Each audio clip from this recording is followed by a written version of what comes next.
그런 いい 식으로 え、 형님한테 싫은 소리를 하면서 저를 자주 이용해서 저를 곤란하게 할 때가 많았어요.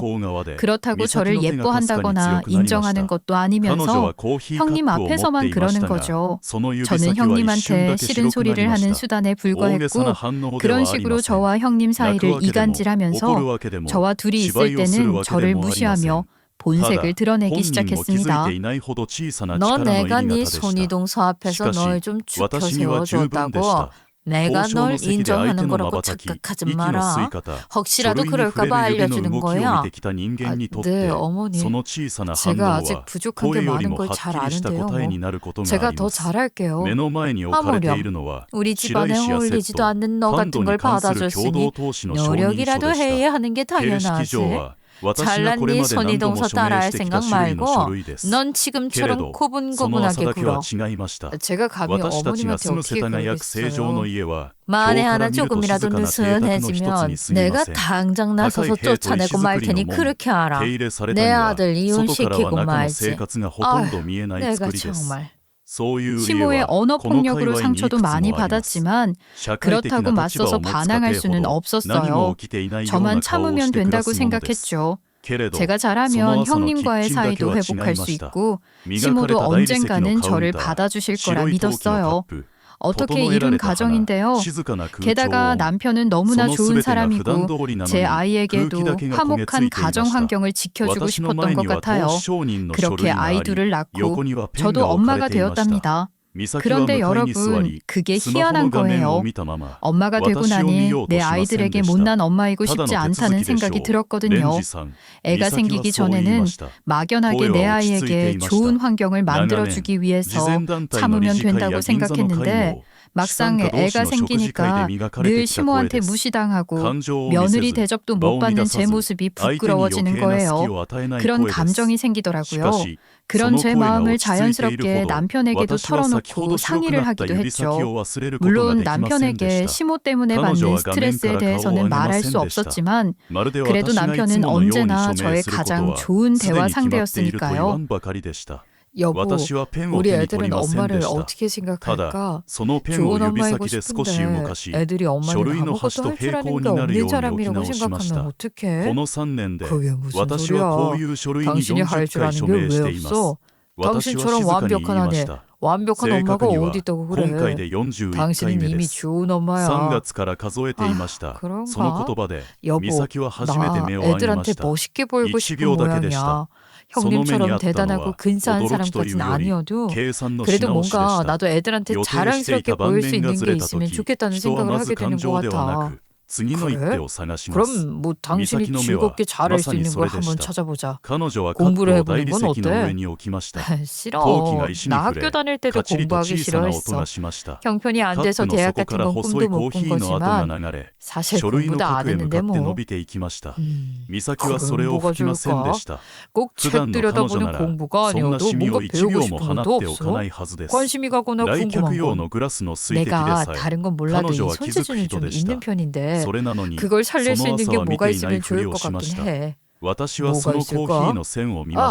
당신 컴퓨터 다루는 거 좋아하잖아. 회사 다닐 때 포토샵 같은 프로그램도 좀 만져보고 그랬다고 하지 않았어? 웹디자인을 한번 배워보면 어때? 웹디자인? 에이, 회사에서 그거야 뭐 진짜 기본적인 거 몇 번 해본 건데 웹디자인이라고 하니까 뭔가 거창해서 나 벌써 기죽는다. 아니야, 안 그래.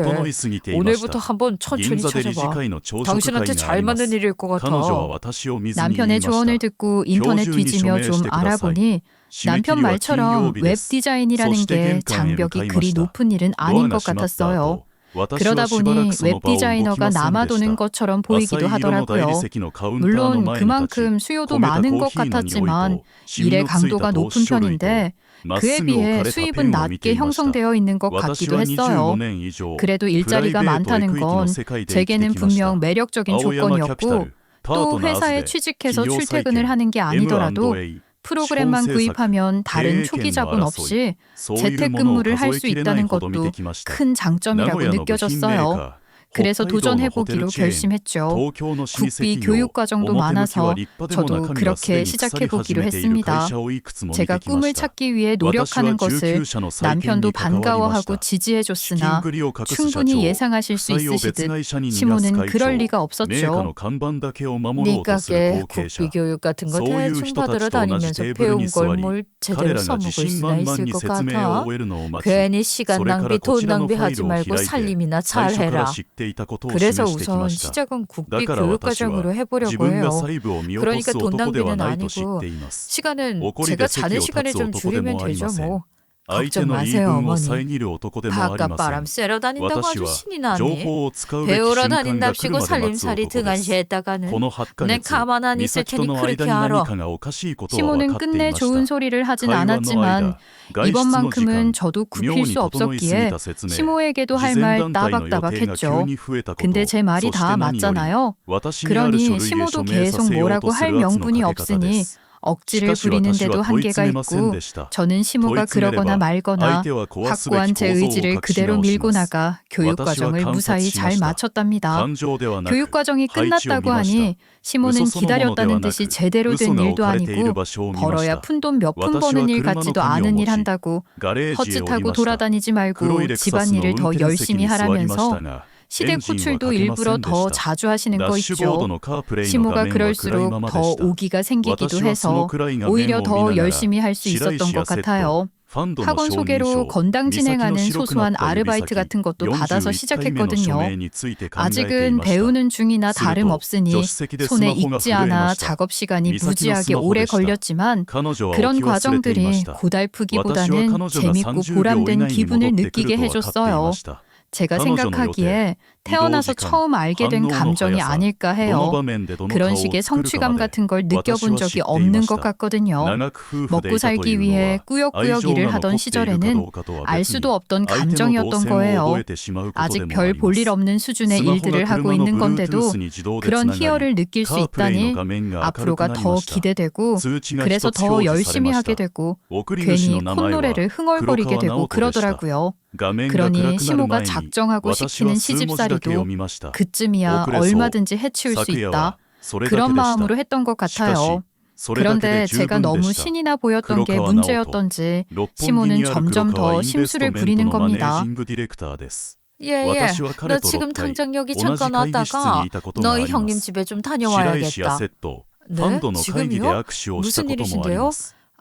시간이 벌써 늦었는데 애비가 오늘 늦는다고 해서 애들만 두고 가기가 좀 그래서요. 내일 아침 일찍 가면 안 될까요? 그런 거였으면 내가 이 시간에 굳이 전화를 했겠니? 내 말이 말 같지 않아? 시모가 소리까지 지르니 어쩔 수 없이 가야 했어요. 아무래도 애들만 두고 갈 수가 없어서 자동차에 태워서 데려갔는데 가는 길에 잠이 들더라고요. 애들 잠깐 자동차에 두고 시댁에 올라갔더니 시모가 뭐라고 하는지 아세요? 아주버님이 중요한 미팅이나 회의가 있을 때마다 부적처럼 매는 넥타이가 있는데 저녁에 잠깐 시모한테 들렀다가 그걸 두고 가셨다며 저더러 그걸 갖다 주라는 겁니다. 네 형님이란 위에는 내가 오라고 해도 안 올 게 뻔하지만 나도 걔 얼굴 보고 싶지도 않고 그렇다고 내일 중요한 미팅이 있다는 네 아주버님더러 오라고 할 수도 없고 너희 아버지를 보낼 수도 없는 일 아니니 그러니 어째 너밖에 일을 할 사람이 없다. 어머니, 아무리 그러셔도 이런 일로 이 밤에 저를 부르신 거예요? 애들 잘 시간 다 됐는데 억지로 데리고 나와서 지금 차에서 재워놨다고요. 그러니 얼른 갖다 주고 가면 될 거 아니냐. 시모는 제 손에 아주버님의 행운의 넥타이를 쥐어주고는 자기 방으로 쏙 들어가 버리더라고요. 속에서 부글부글 불덩이가 끓어오르는 것 같았어요. 그래도 어쩝니까? 그놈의 넥타이 길바닥에 버릴 수도 없고 가는 길에 형님에게 전화 한 통 넣어놓고 형님 댁으로 갔죠. 그걸 전달받으며 형님이 제게 보인 표정을 잊을 수가 없네요. 정말이지 세상에서 가장 한심한 무언가를 쳐다보는 얼굴이더라고요. 벌레 보듯 하는 게 저런 건가 싶었습니다. 동서가 자꾸 이렇게 쉽고 만만하게 보이니까 어머님도 동서를 무시하는 거 아니야? 언제까지 이렇게 당하고 살 거야? 스스로 한심하지도 않아? 형님, 저라고 좋아서 지금 여기까지 왔겠어요? 막무가내로 맡기시는 걸 어떻게 해요? 버릴 수도 없고. 이 밤에 오란다고 거길 왜 가? 그것부터 잘못된 거 아니야. 동서 정말 왜 그렇게 살아? 아직도 여전히 이 시대의 동서처럼 전 근대적인 생각을 하는 여자들이 있다는 게 이해가 안 돼. 여자들의 수치야 그거는. 현관에 사람을 세워놓고 대놓고 몰아세우는데 머리가 어지럽더라고요. 사실 저는 시모와의 관계를 떠나서 형님을 나쁘게 생각하지 않았거든요.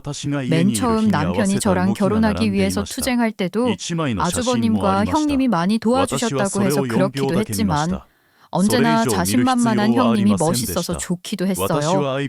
자기랑 다르게 할 말도 못하고 당하기만 하는 저를 형님도 처음에는 그저 딱하게 보는 것 같았는데 시간이 지날수록 노골적으로 무시하는 표정을 지어 보이더니 이젠 이렇게 냉소를 섞은 독설까지 거침없이 쏟아붓는데 뭐라고 대꾸를 해야 하는 건지도 모르겠더라고요. 형님처럼 자존감 높은 사람은 이해할 수 없겠지만 이 또한 제가 저 자신을 지키면서 살아가는 방식이라고 생각해요. 저를 위해서 하시는 충고라고 생각할게요. 안녕히 계세요.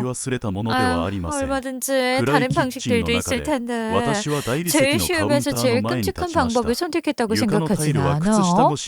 난 참 이해를 못하겠다. 그래, 조심히 가. 그날 이후 형님과 저 사이는 몹시 서먹해졌죠. 얼굴 볼 일도 거의 없었지만 부딪히지 않는다고 감정의 앙금이 저절로 사라지지는 않잖아요. 제가 할 수 있는 일을 찾아 한껏 부풀었던 제 가슴에 찬물 한 바가지가 끼얹어진 기분이 들기는 했지만 그래도 또 힘을 내야죠. 제게는 해야 할 일이 많으니까요. 그 와중에 김장철이 왔네요. 시댁 김장날, 올해도 어김없이 모든 일은 제가 독차지해야 해요. 이런 욕심 부린 적도 없는데 일복은 차고도 넘쳐나는 겁니다. 요즘 같은 세상에 다들 절임 배추 주문해서 김장 잘만 담그는데 시모는 남의 손 탄 걸 어떻게 믿냐며 죽어도 집에서 절여야 한다고 하시는 분이시거든요. 물론 시모는 말만 하시는 거고 시모의 말에 따라 움직이는 건 저의 손발입니다. 좋은 배추 고르러 다니는 것부터 시작해서 며칠 전부터 시댁과 시장 드나들며 김장 준비를 했죠. 그러면서도 의뢰받은 웹 디자인 일도 진행하고 있었으니 잠도 부족한 상태로 시댁으로 가는 길에 하품을 얼마나 했는지 몰라요. 머리도 띵하고 멍한 것이 컨디션이 영말이 아니었지만 그렇다는 말도 못하고 소금물에 절인 배추 건져 옮기는 일부터 시작해야 했죠. 물은 또 어찌나 차가운지 그리 추운 날도 아니고 마당에서 하는 일도 아닌데 장갑을 2겹이나 꼈는데도 손이 얼얼할 정도로 시렸어요. 너는 배추 건지는데 반나절을 다 쓸 거니? 뭘 그렇게 꾸물거려? 어머니, 손이 너무 시려서 그래요. 안에 면장갑을 한 겹 더 껴봐야 할 것 같아요. 장갑만 몇 겹을 끼면 손이 둔해지고 무뎌질 거 아니야. 너 우리 집에 시집와서 벌써 김장을 몇 번이나 담갔는데 아직도 하는 짓이 어쩜 그렇게 어설프니? 어머니도 한번 손을 대보세요. 진짜 너무너무 싫어요. 어머니, 저희도 내년엔 절임 배추 한 번만 주문해봐요. 예? 그런 건 못 믿는다니까. 내가 직접 보고 골라서 내 손으로 해야지. 누가 뭘 어떻게 했을지 어떻게 믿으란 거야? 식구들 입에 들어가는 걸 그렇게 해? 안 될 말을 한다 정말. 배추며 소금이며 다 최상품으로 선별해서 해주는 곳도 많대요. 글쎄 나는 안 믿는다니까. 내 눈으로 똑똑히 본 것만 믿을 거야 난. 자기는 손 하나 까딱 안 하고 도우미 한 번 쓰자는 것도 절대 안 된다고 나한테 다 시키면서 온갖 까탈은 다 부리는데 저도 이제 정말 지치는 거죠. 올해는 어쩔 수 없고 내년에는 무슨 수를 써서라도 절임 배추 주문만큼은 꼭 실현하고 말 말겠다는 각오를 다지며 다시 배추를 건져내기 시작했어요. 이제 겨우 배추 건지는 게 끝났을 뿐인데 이미 허리는 굽혔다 펴는 게 힘들 정도로 뻐근했고 어깨도 손목도 너덜너덜한 거예요. 배추 물기 빼는 동안 허리 좀 펴고 누워있을 수도 없죠. 양념도 만들어야 하지만 시모 눈치 보여서 어디 맘 편히 쉴 수나 있나요? 양념에 김치속까지 준비를 마치고 대망의 버무리기만 남았어요. 몇 년 전까지는 그래도 버무리는 건 돕는 신용이라도 하던 시모였는데 이젠 그마저도 아예 손 떼고 처음부터 끝까지 팔짱만 끼고 계신답니다. 이제 버무리기만 하면 끝이네. 다 했네, 다 했어. 얼른 버무려 놓고 수육 삶아야지. 그럼 어머님도 같이 좀 버무려 주시겠어요? 그럼 더 빨리 끝날 텐데요. 내가 돕는다고 시간이 얼마나 줄어든다고 그러니? 여기저기 묻힐 건 뭐 있어. 그냥 너 혼자 하는 게 낫지. 너는 그 늙은 시애미를 부려먹어야 되겠니? 아니요, 어머님께서 자꾸 빨리빨리 끝내라고 하시니까 드려본 말씀이에요. 괜히 한마디 꺼냈다가 본전도 못 찾고 양념 버무리기를 시작했어요. 그냥 혼자 차분히하게 다른데 좀 가 계시면 좋으련만 꼭 무슨 감시하는 사람처럼 옆에 앉아서는 온갖 참견은 다 하시는 거죠. 매년 하는 건데 할 때마다 다시 가르쳐야 한다. 친정에서 보고 배운 게 없어서 그런 거냐 하며 일할 의욕 떨어뜨리는 말들만 하시면서 말입니다. 화를 사귀며 양념을 펴 바르는데 명치와 배꼽 주변이 좀 불편한 거예요. 근육이 좀 놀랐나 생각했는데 통증이 오른쪽 아래 배에 집중되며 열도 나는 것 같더니 속이 메스꺼운 것 같기도 하다가 찌르는 듯한 통증이 참을 수 없게 심해지는 겁니다. 통증 위치로 보아 맹장이 터진 것 같았어요. 제가 워낙 참을성이 많고 무던해서 병을 키운 것인지 갑자기 시작된 극심한 통증에 결국 고꾸라지고 말았어요. 근데 어머니, 저요. 저 아무래도 맹장이 터진 것 같아요. 구급차 좀 불러주세요. 빨리요. 뭐? 맹장? 쇼하지 마. 얘 너 연기 많이 늘었다. 네 맹장이 터진 거면 나는 내 복장은 벌써 12번도 더 터졌어. 나는 이미 죽고 없을 거라고. 김장 좀 한다고 유세를 떠니? 너 얼른 못 일어나? 이게 지금 연기로 보이세요? 전화. 아이고 진짜 쇼하고 있네. 이젠 하다하다 시어머니한테 반말로 소리까지 지르고 가죠. 아주 집안 꼴 잘 들어간다. 제가 10년 넘게 시모에게 당하면서도 아무렇지 않은 척 연기하며 버티고 있지만 생명의 위협을 느끼는 상황이 되니 이건 아니라는 생각에 정신이 번쩍 들더라고요. 속에서 욱하는 게 올라와서인지 어디선가 힘과 용기가 솟아나는 것 같기도 했어요. 그런 게 죽으림을 다하는 건가 봐요. 저는 벌떡 일어나 시모를 노려보며 말했습니다. 해도 너무하네요. 사람이 새파랗게 찔려서 고꾸라지는데도 어떻게 그러세요? 남한테도 그렇게는 못해요. 이건요, 유기고 학대라고요. 울부짖듯 토해내는 제 목소리에 저 자신도 놀랄 정도였으니 처음으로 시모에게 대드는 저를 보고 시모도 적잖이 놀라는 것 같았어요. 한 5초 정도 멍하니 아무 말도 못하더니 이내 개거품을 물며 난리가 난 거죠. 유기학대? 그래서 뭐 네가 지금 나를 고수라도 하겠다는 거야 뭐야? 무식한 걸 내 집에 들여놨더니 기어이 이렇게 별 미친 소리를 타드네. 내가 이 꼴 보려고 너 같은 걸 며느리로 들인 줄 아니? 아이고 내가 기어이 이 꼴을 당한다. 시모는 쓰러지는 신용까지 하며 난리를 치더군요. 그런 시모의 모습이 제 눈에 들어올 리도 없고 저는 시모가 그러는 사이 겨우 전화를 걸어 구급차를 요청했고 가까스로 병원에 갈 수 있었습니다. 병원에 가는 길에 남편에게 전화를 했고 수술실로 옮겨지는 동안 급박한 분위기를 인지한 후 의식을 잃은 것인지 마취가 된 것인지 모르겠지만 다시 정신을 차리니 저는 입원실로 옮겨진 상황이었어요. 옆에는 남편이 제 손을 잡고 엎드려 있었는데 제가 깨어난 걸 알아차리고 벌떡 일어나더라고요. 수술 시간도 꽤 길었는데 수술 후 중환자실에도 잠깐 있다가 일반 병실로 온 거라고 했어요. 제가 의식이 돌아왔다고 하니 담당 의사도 병실을 찾았어요. 정말 큰일 날 뻔했어요. 벌써 맹장이 터지면서 염증이 복막 전체로 퍼졌었습니다. 복막염이 얼마나 위험한 건지 아시죠? 생명을 위협할 수도 있는 합병증으로 이어질 수도 있는 거라고요. 다행히 수술은 잘 끝났지만 며칠 항생제 투여하며 경과를 지켜보도록 하죠. 감사합니다. 정말 감사합니다. 수고 많으셨어요. 저 음식은 언제까지 금식을 해야 하나요? 며칠간 금식하며 상태를 봐야 할 것 같아요. 우울증이나 유착 가능성도 있으니까 안심을 할 수는 없습니다. 의사의 지시대로 경과를 보며 며칠 더 입원을 해야 했어요. 체력이 크게 소진된 상태였는데 사흘째부터는 조금 살만한 것 같더라고요. 별일 없이 회복이 되고 있는 상황이긴 하지만 몸 상태가 살만해지니 시모에 대한 분노가 차오르기 시작했죠. 재활 운동을 하긴 하지만 거의 하루 종일 침대에 누워 있으면서 제가 한 일이 뭐겠어요. 제가 살아온 지난 세월들을 곱씹으며 복기를 해봤습니다. 아주 어린 유년 시절의 기억부터 시작해서 시모에게 갖은 핍박을 당하며 살아온 최근의 일까지 계속해서 테이프를 돌려보듯 생각하고 또 생각했죠. 제가 구급차를 부르기 전 시모에게 했던 말은 급박한 상황에서 어쩌다 튀어나온 우발적인 말이 아니었어요. 저는 시모를 응징할 결심을 다지고 실행에 옮기기로 했어요. 사실 그동안 제가 바보처럼 당하고만 있었던 건 아니랍니다. 언젠가 도저히 참지 못하게 될 경우 최악의 상황을 생각하지 않은 게 아니거든요.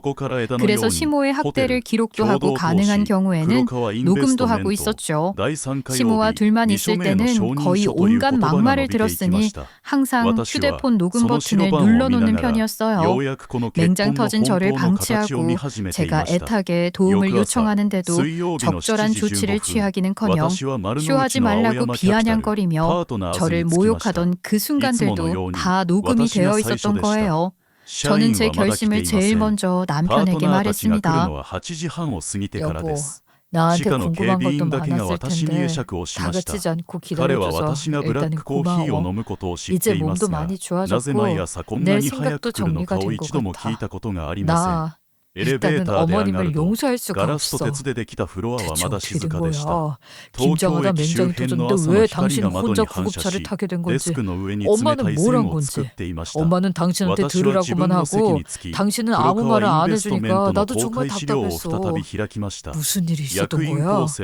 그동안 내가 당신한테 말하지 못했지만 나 지금까지 쭉 어머님 때문에 많이 힘들었어. 그날도 맹장이 터졌다고 구급차를 불러달라고 했더니 그럼 나더러 쇼를 한다고 하더라. 뭐? 아니 어떻게? 정말 엄마가 그랬다는 거야? 그건 범죄야. 유대이고 학대지. 시집 와서 지금껏 학대를 당하고 있었지만 이건 아니잖아. 우선은 할 수 있는 법적 조치를 취할 생각이야. 당신한테 미안하지만 난 꼭 그렇게 하고 싶어. 여보, 내가 미안해.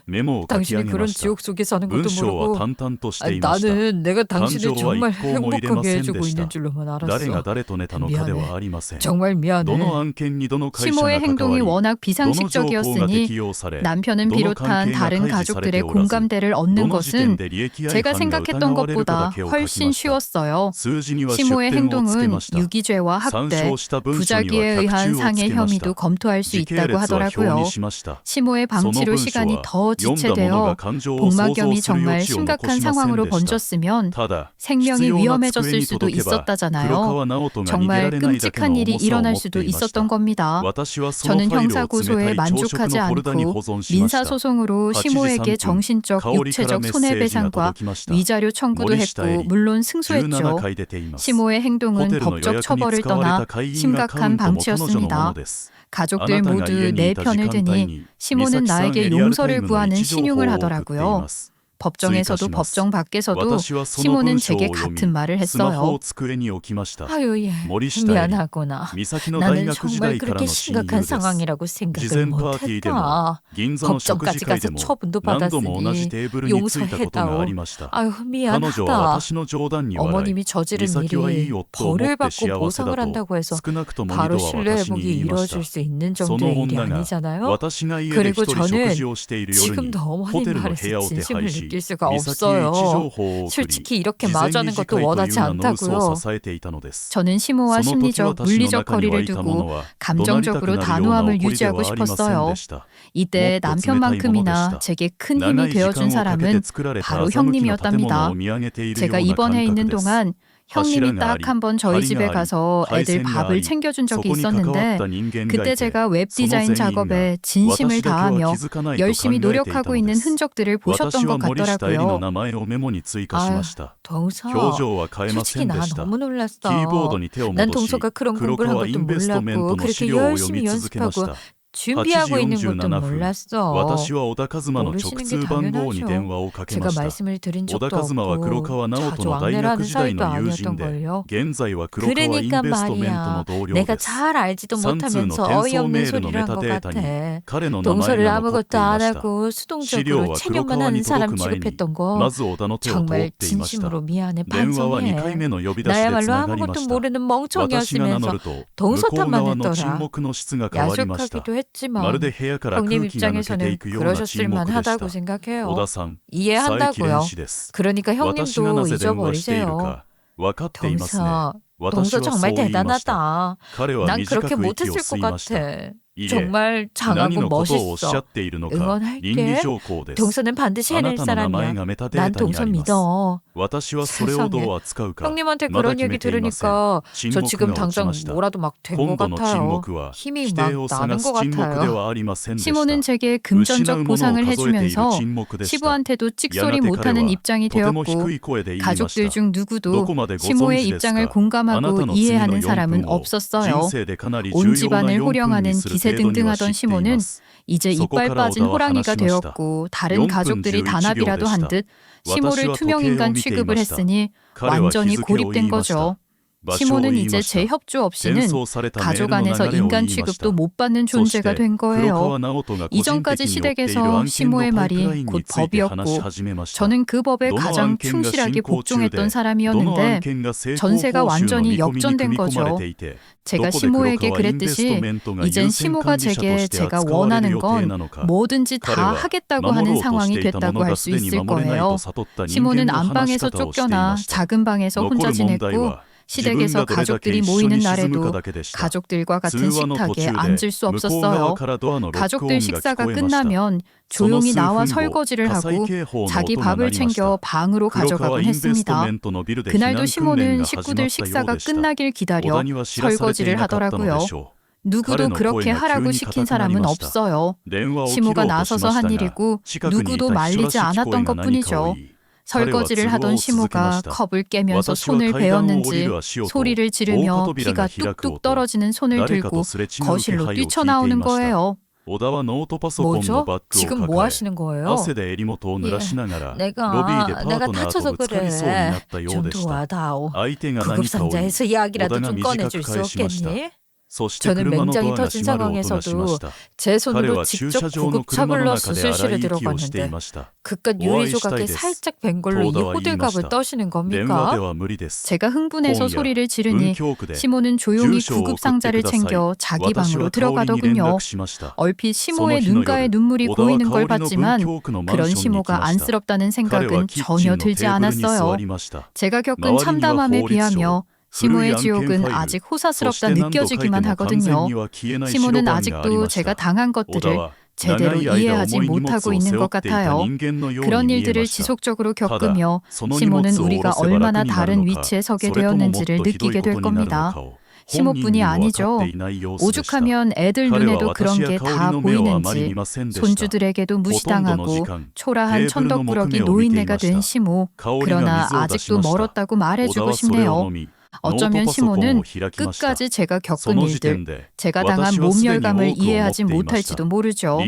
시모가 제게 한 짓들을 생각하면 그냥 깔끔하게 연 끊고 안 보고 살고 싶다는 생각이 들기도 하는 게 사실이에요.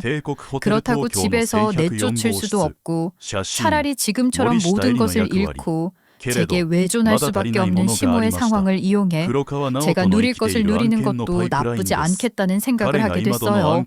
시모는 시모라는 위치를 이용해 제가 온갖 권력을 휘둘렀잖아요. 그러니 저도 제게 생긴 이 힘을 부담스럽게 느끼기보다는 오랜 세월 제 안에서 골마온 마음의 병을 치유하는 데 쓰고 싶기도 해요. 시부는 시모에게서 경제권을 다 빼앗아 오셨고 시모는 돈이 필요할 땐 제게 부탁해 돈을 받아가야 하거든요. 얼마 전에는 이런 일도 있었어요. 저기 말이다. 내 돋보기가 깨져서 새 걸 하나 사야 하는데 이걸 어떻게... 돋보기요? 그게 얼마쯤 하죠? 일단 지금 제가 너무 바빠서요. 일단은 알겠으니까 좀 기다리시면 송금해 드릴게요. 그래, 고맙구나. 고맙다. 그때 제가 의뢰받은 일 마무리 작업 중이라 정신이 없었던 것도 사실이긴 한데 마음이 있었다면 잠깐 짬을 낼 수도 있었겠죠. 그렇지만 그렇게 하고 싶지 않더라고요. 시모에게 그 정도의 마음도 쓰고 싶지 않다는 게 솔직한 지금의 제 상태입니다. 그러니 작업을 다 끝내고 제 할 일 다 한 다음에 송금을 해드렸죠. 그래도 시모는 연신 고맙다는 인사를 하는 거예요. 설거지 같은 집안일을 먼저 나서서 하겠다고 하는 것처럼 달라진 자신의 위치를 잘 파악하고 그에 맞는 행동을 하는 게 아니겠어요? 제가 시댁에 합가해서 살고 있는 것도 아니고 하루 종일 시모가 뭘 하고 있나 감시하듯 살피는 것도 아니고 사실 일상 중 대부분의 시간에는 시모를 잊고 지내고 있어요. 제겐 너무나 중요한 제 일이 생겼고 한창 재미를 붙여가고 있거든요. 간단한 작업 몇 개를 의뢰했던 곳에서 결과물이 깔끔해서 마음에 든다며 조금 더 난이도가 있는 작업을 의뢰해왔어요. 별것 아닌 것 같지만 얼마나 기분이 좋았는지 모른답니다. 말하자면 승진 같은 거 아니겠어요? 단가도 더 높고 작업 자체가 주는 성취감 높은 일들을 차근차근 해나가는 동안 그렇게 제 커리어도 쌓이겠지 싶어 기대어 부풀어 있다가 문득 그런 생각이 들더라고요. 제가 일해서 커리어를 쌓듯이 시모도 지속적으로 노력하면서 조금씩이라도 신뢰를 쌓아가야 할 거라고 말이에요. 제가 시모 마음에 드는 좋은 며느리, 착한 며느리가 되기 위해 노력했던 것 이상으로 시모는 훨씬 더 노력해야 할 거예요. 자기가 저지른 일들로 깎아먹은 게 너무 크기에 회복하는 것도 그만큼의 노력이 더 필요한 건 당연한 거라고 생각해요. 시모를 제외한 저희 가족은 전보다 훨씬 화목하고 돈독하게 지내고 있답니다. 형님과 제 관계도 더할 나위 없이 좋고 이전에 시모가 그랬듯 누구 한 사람이 식구들을 쥐락펴락하려고 들지 않으니 모두가 서로를 위하고 의지하는 마음을 골고루 쓰게 되는 것 같아요. 가족 안에 있으면서도 밖에 있는 사람처럼 애매모호한 위치에서 다른 가족들이 지내는 모습을 보면서 시모도 깨닫고 느끼는 바가 있기를 바라네요. 시모가 진심으로 반성하고 진정성 있는 마음을 전한다고 느껴질 때까지 제가 두 눈 크게 뜨고 지켜볼 거니까요. 그동안 제가 누릴 것들을 다 누리면서 말이에요. 여러분, 제 이야기 어떻게 들으셨나요? 저 같은 일들을 겪으며 살아온 며느리들이 얼마나 많을지 짐작도 되지 않지만 분명 제 이야기에 공감해 주시는 분들이 많을 거라고 생각해요. 제가 시모를 응징한 과정, 또 지금 시모를 두고 보고 있는 상황 등을 여러 가지로 말씀해 주실 것 같다는 생각이 들기도 한답니다. 이 글을 쓰고 있는 이 순간에도 제 마음은 바뀌고 또 바뀌기를 반복하기도 해요.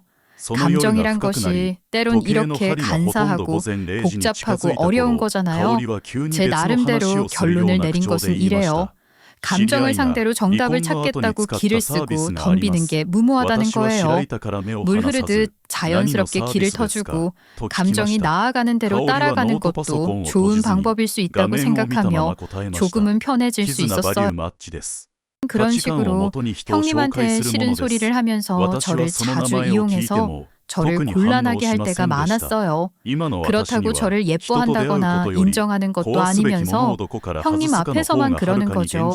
저는 형님한테 싫은 소리를 하는 수단에 불과했고 그런 식으로 저와 형님 사이를 이간질하면서 저와 둘이 있을 때는 저를 무시하며 본색을 드러내기 시작했습니다.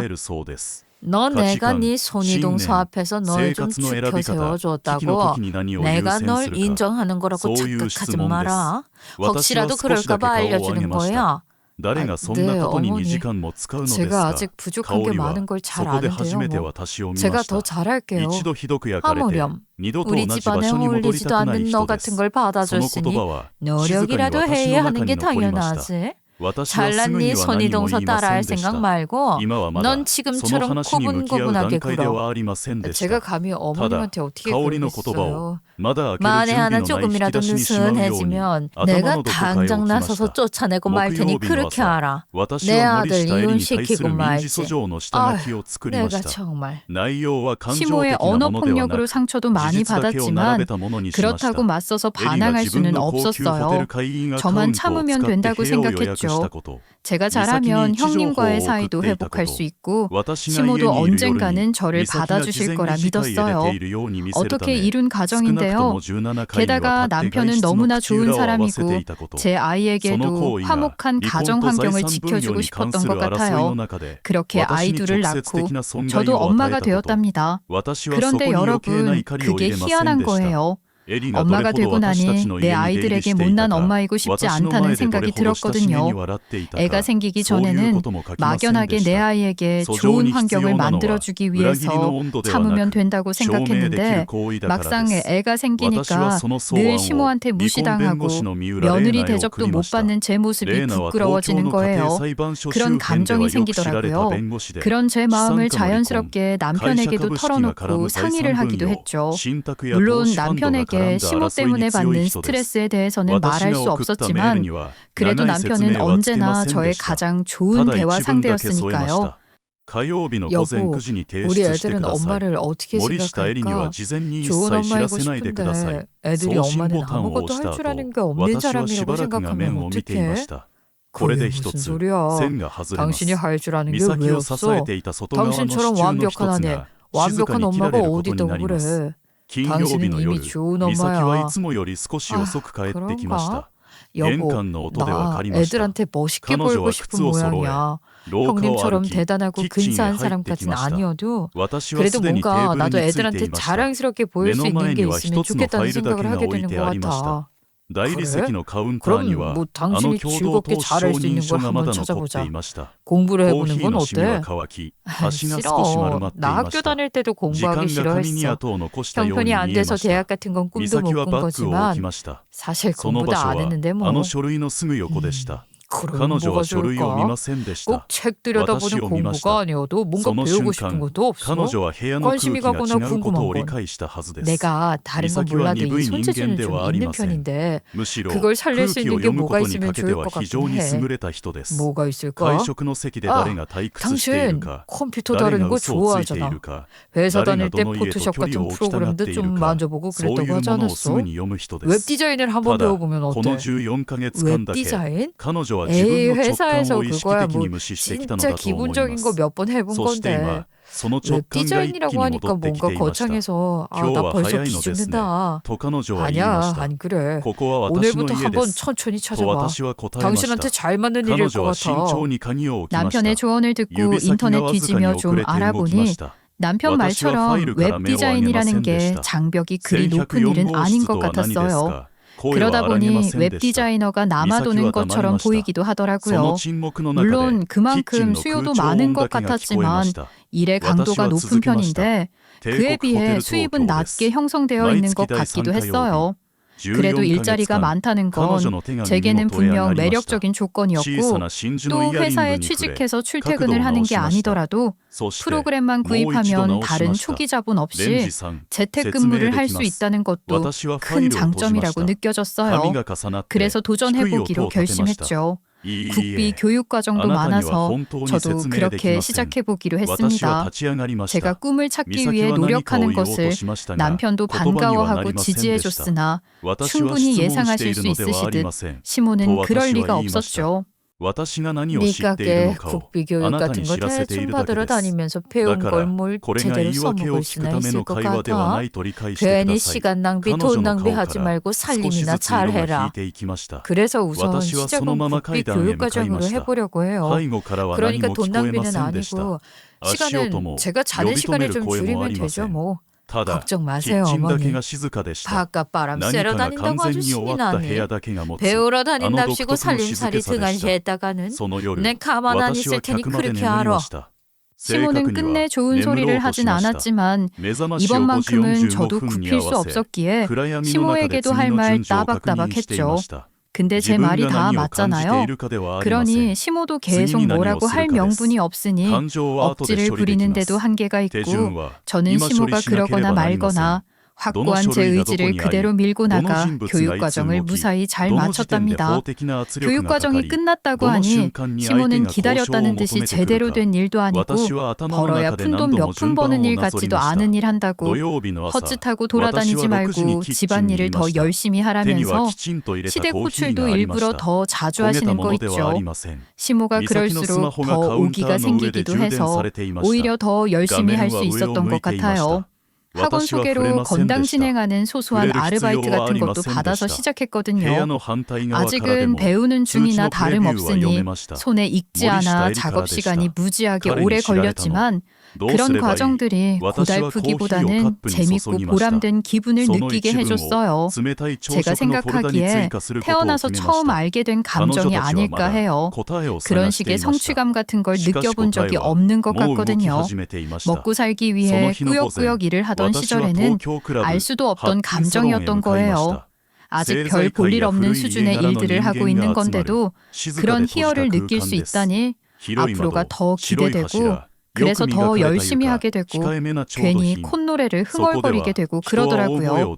그러니 시모가 작정하고 시키는 시집살이도 그쯤이야 얼마든지 해치울 수 있다. 그런 마음으로 했던 것 같아요. 그런데 제가 너무 신이 나 보였던 게 문제였던지 시모는 점점 더 심술을 부리는 겁니다. 예예, 너 지금 당장 여기 잠깐 왔다가 너희 형님 집에 좀 다녀와야겠다. 네? 지금요?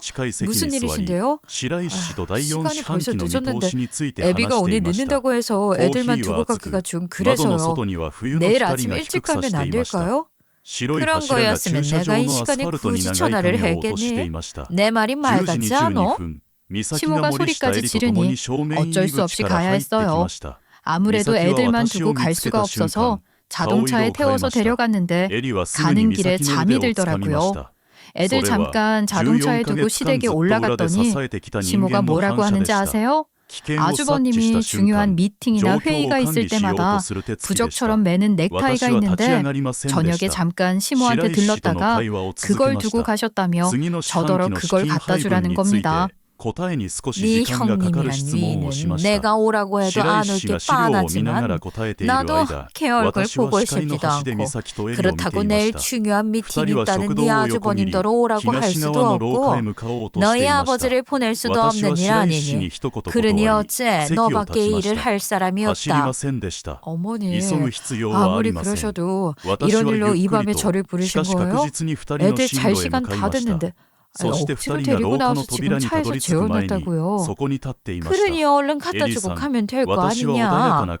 시모는 제 손에 아주버님의 행운의 넥타이를 쥐어주고는 자기 방으로 쏙 들어가 버리더라고요. 속에서 부글부글 불덩이가 끓어오르는 것 같았어요. 그래도 어쩝니까? 그놈의 넥타이 길바닥에 버릴 수도 없고 가는 길에 형님에게 전화 한 통 넣어놓고 형님 댁으로 갔죠. 그걸 전달받으며 형님이 제게 보인 표정을 잊을 수가 없네요. 정말이지 세상에서 가장 한심한 무언가를 쳐다보는 얼굴이더라고요. 벌레 보듯 하는 게 저런 건가 싶었습니다. 동서가 자꾸 이렇게 쉽고 만만하게 보이니까 어머님도 동서를 무시하는 거 아니야? 언제까지 이렇게 당하고 살 거야? 스스로 한심하지도 않아? 형님, 저라고 좋아서 지금 여기까지 왔겠어요? 막무가내로 맡기시는 걸 어떻게 해요? 버릴 수도 없고. 이 밤에 오란다고 거길 왜 가? 그것부터 잘못된 거 아니야. 동서 정말 왜 그렇게 살아? 아직도 여전히 이 시대에 동서처럼 전 근대적인 생각을 하는 여자들이 있다는 게 이해가 안 돼. 여자들의 수치야 그거는.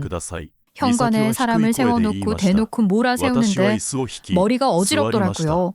사실 저는 시모와의 관계를 떠나서 형님을 나쁘게 생각하지 않았거든요. 맨 처음 남편이 저랑 결혼하기 위해서 투쟁할 때도 아주버님과 형님이 많이 도와주셨다고 해서 그렇기도 했지만 언제나 자신만만한 형님이 멋있어서 좋기도 했어요. 자기랑 다르게 할 말도 못하고 당하기만 하는 저를 형님도 처음에는 그저 딱하게 보는 것 같았는데 시간이 지날수록 노골적으로 무시하는 표정을 지어 보이더니 이젠 이렇게 냉소를 섞은 독설까지 거침없이 쏟아붓는데 뭐라고 대꾸를 해야 하는 건지도 모르겠더라고요. 형님처럼 자존감 높은 사람은 이해할 수 없겠지만 이 또한 제가 저 자신을 지키면서 살아가는 방식이라고 생각해요. 저를 위해서 하시는 충고라고 생각할게요. 안녕히 계세요. 아유, 얼마든지 다른 방식들도 있을 텐데 제일 쉬우면서 제일 끔찍한 방법을 선택했다고 생각하진 않아. 난 참 이해를 못하겠다. 그래, 조심히 가. 그날 이후 형님과 저 사이는 몹시 서먹해졌죠. 얼굴 볼 일도 거의 없었지만 부딪히지 않는다고 감정의 앙금이 저절로 사라지지는 않잖아요. 제가 할 수 있는 일을 찾아 한껏 부풀었던 제 가슴에 찬물 한 바가지가 끼얹어진 기분이 들기는 했지만 그래도 또 힘을 내야죠. 제게는 해야 할 일이 많으니까요. 그 와중에 김장철이 왔네요. 시댁 김장날. 올해도 어김없이 모든 일은 제가 독차지해야 해요. 이런 욕심 부린 적도 없는데 일복은 차고도 넘쳐나는 겁니다. 요즘 같은 세상에 다들 절임 배추 주문해서 김장 잘만 담그는데 시모는 남의 손 탄 걸 어떻게 믿냐며 죽어도 집에서 절여야 한다고 하시는 분이시거든요. 물론 시모는 말만 하시는 거고 시모의 말에 따라 움직이는 건 저의 손발입니다. 좋은 배추 고르러 다니는 것부터 시작해서 며칠 전부터 시댁과 시장 드나들며 김장 준비를 했죠.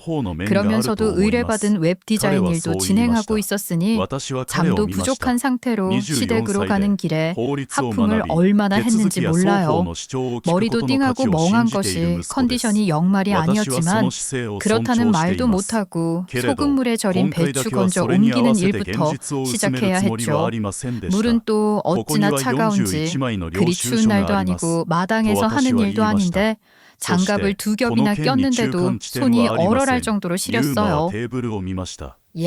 너는 배추 건지는데 반나절을 다 쓸 거니? 뭘 그렇게 꾸물거려? 어머니, 손이 너무 시려서 그래요. 안에 면장갑을 한 겹 더 껴봐야 할 것 같아요. 장갑만 몇 겹을 끼면 손이 둔해지고 무뎌질 거 아니야. 너 우리 집에 시집와서 벌써 김장을 몇 번이나 담갔는데 아직도 하는 짓이 어쩜 그렇게 어설프니? 어머니도 한번 손을 대보세요.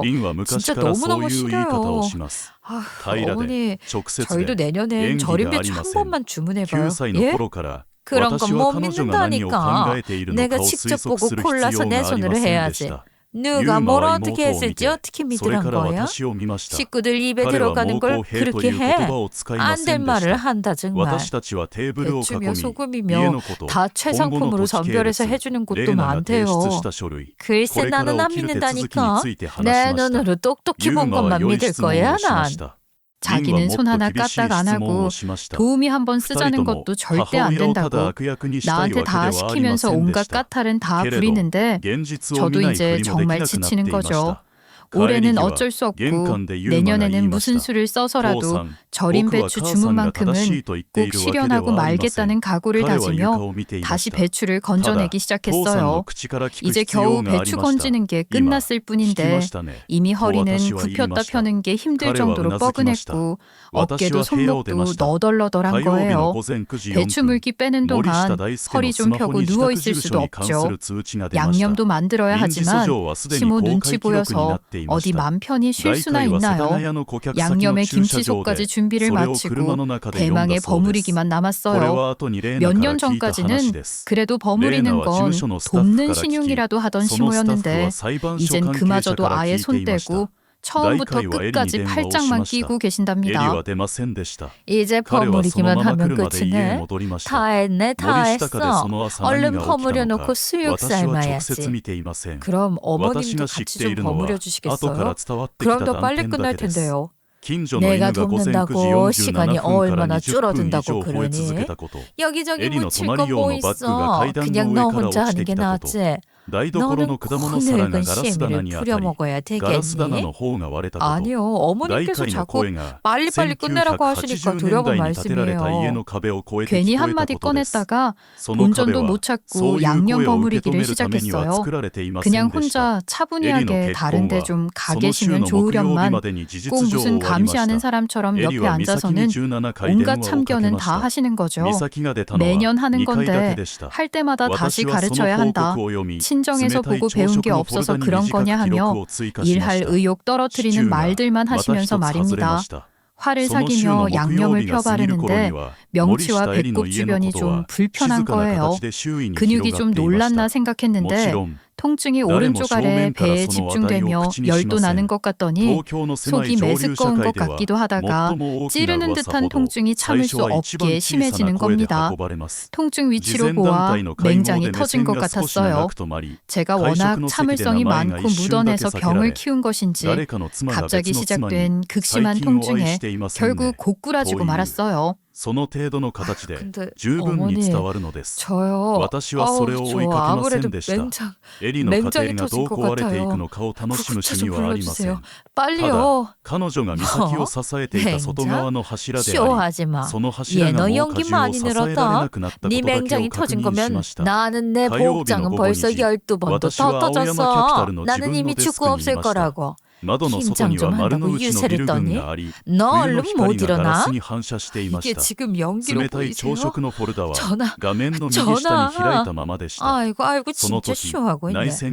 이젠 하다하다 시어머니한테 반말로 소리까지 지르고 아주 집안꼴 잘 들어간다. 제가 10년 넘게 시모에게 당하면서도 아무렇지 않은 척 연기하며 버티고 있지만 생명의 위협을 느끼는 상황이 되니 이건 아니라는 생각에 정신이 번쩍 들더라고요. 속에서 욱하는 게 올라와서인지 어디선가 힘과 용기가 솟아나는 것 같기도 했어요. 그런 게 죽으림을 다하는 건가 봐요. 저는 벌떡 일어나 시모를 노려보며 말했습니다. 해도 너무하네요. 사람이 새파랗게 질려서 고꾸라지는데도 어떻게 그러세요? 남한테도 그렇게는 못해요. 이건요, 유기고 학대라고요. 울부짖듯 토해내는 제 목소리에 저 자신도 놀랄 정도였으니 처음으로 시모에게 대드는 저를 보고 시모도 적잖이 놀라는 것 같았어요. 한 5초 정도 멍하니 아무 말도 못하더니 이내 개거품을 물며 난리가 난 거죠. 유기 학대? 그래서 뭐 네가 지금 나를 고소라도 하겠다는 거야 뭐야? 무식한 걸 내 집에 들여놨더니 기어이 이렇게 별 미친 소리를 타드네. 내가 이 꼴 보려고 너 같은 걸 며느리로 들인 줄 아니? 아이고 내가 기어이 이 꼴을 당한다. 시모는 쓰러지는 신용까지 하며 난리를 치더군요. 그런 시모의 모습이 제 눈에 들어올 리도 없고 저는 시모가 그러는 사이 겨우 전화를 걸어 구급차를 요청했고 가까스로 병원에 갈 수 있었습니다. 병원에 가는 길에 남편에게 전화를 했고 수술실로 옮겨지는 동안 급박한 분위기를 인지한 후 의식을 잃은 것인지 마취가 된 것인지 모르겠지만 다시 정신을 차리니 저는 입원실로 옮겨진 상황이었어요. 옆에는 남편이 제 손을 잡고 엎드려 있었는데 제가 깨어난 걸 알아차리고 벌떡 일어나더라고요. 수술 시간도 꽤 길었는데 수술 후 중환자실에도 잠깐 있다가 일반 병실로 온 거라고 했어요. 제가 의식이 돌아왔다고 하니 담당 의사도 병실을 찾았어요. 정말 큰일 날 뻔했어요. 벌써 맹장이 터지면서 염증이 복막 전체로 퍼졌었습니다. 복막염이 얼마나 위험한 건지 아시죠? 생명을 위협할 수도 있는 합병증으로 이어질 수도 있는 거라고요. 다행히 수술은 잘 끝났지만 며칠 항생제 투여하며 경과를 지켜보도록 하죠. 감사합니다. 정말 감사합니다. 수고 많으셨어요. 음식은 언제까지 금식을 해야 하나요? 며칠간 금식하며 상태를 봐야 할 것 같아요. 우울증이나 유착 가능성도 있으니까 안심을 할 수는 없습니다. 의사의 지시대로 경과를 보며 며칠 더 입원을 해야 했어요. 체력이 크게 소진된 상태였는데 사흘째부터는 조금 살만한 것 같더라고요. 별일 없이 회복이 되고 있는 상황이긴 하지만 몸 상태가 살만해지니 시모에 대한 분노가 차오르기 시작했죠. 재활 운동을 하긴 하지만 거의 하루 종일 침대에 누워 있으면서 제가 한 일이 뭐겠어요. 제가 살아온 지난 세월들을 곱씹으며 복기를 해봤습니다. 아주 어린 유년 시절의 기억부터 시작해서 시모에게 갖은 핍박을 당하며 살아온 최근의 일까지 계속해서 테이프를 돌려보듯 생각하고 또 생각했죠. 제가 구급차를 부르기 전 시모에게 했던 말은 급박한 상황에서 어쩌다 튀어나온 우발적인 말이 아니었어요. 저는 시모를 응징할 결심을 다지고 실행에 옮기기로 했어요. 사실 그동안 제가 바보처럼 당하고만 있었던 건 아니랍니다. 언젠가 도저히 참지 못하게 될 경우 최악의 상황을 생각하지 않은 게 아니거든요. 그래서 시모의 학대를 기록도 하고 가능한 경우에는 녹음도 하고 있었죠. 시모와 둘만 있을 때는 거의 온갖 막말을 들었으니 항상 휴대폰 녹음 버튼을 눌러놓는 편이었어요. 맹장 터진 저를 방치하고 제가 애타게 도움을 요청하는데도 적절한 조치를 취하기는커녕 쇼하지 말라고 비아냥거리며 저를 모욕하던 그 순간들도 다 녹음이 되어 있었던 거예요. 저는 제 결심을 제일 먼저 남편에게 말했습니다. 여보, 나한테 궁금한 것도 많았을 텐데 다그치지 않고 기다려줘서 일단 고마워. 이제 몸도 많이 좋아졌고 내 생각도 정리가 된 것 같아. 나 일단은 어머님을 용서할 수가 없어. 대체 어떻게 된 거야?